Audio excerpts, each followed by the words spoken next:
Giulietta, si sa, è molto sfortunata, ma la sua fortuna letteraria è immortale. Qui, in un angolo del cortile della casa, c'è la sede del Club Giulietta. In pratica, migliaia di persone da tutto il mondo scrivono e confidano a Giulietta le loro pene d'amore. Cara Giulietta, sono Giada, sai, vorrei tanto trovare l'amore. Lo so che è presto. Dear perché ho Juliet, 15 anni. How are you? I am a Chinese girl, 20 years old.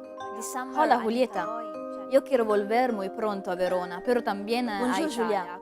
Je suis amoureuse d'un garçon, mais je ne sais pas comment lui dire que je l'aime. Giulietta, te che hai avuto un amore così bello e passionale, ti chiedo di aiutarmi a trovare il mio amore, perché prima o poi anche io troverò il vero amore.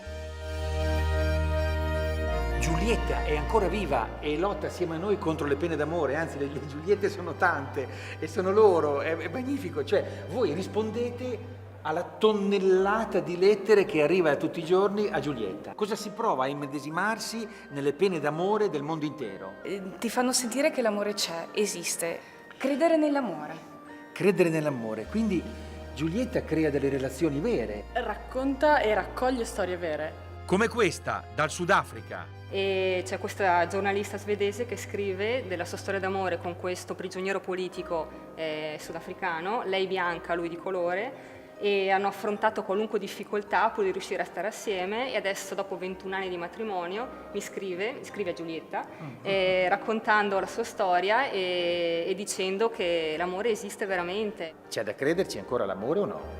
Certo, l'amore è l'amore ed è sempre quello. L'amore rimane la cosa più importante della vita e chi dice il contrario è perché non l'ha mai provato. Sigla.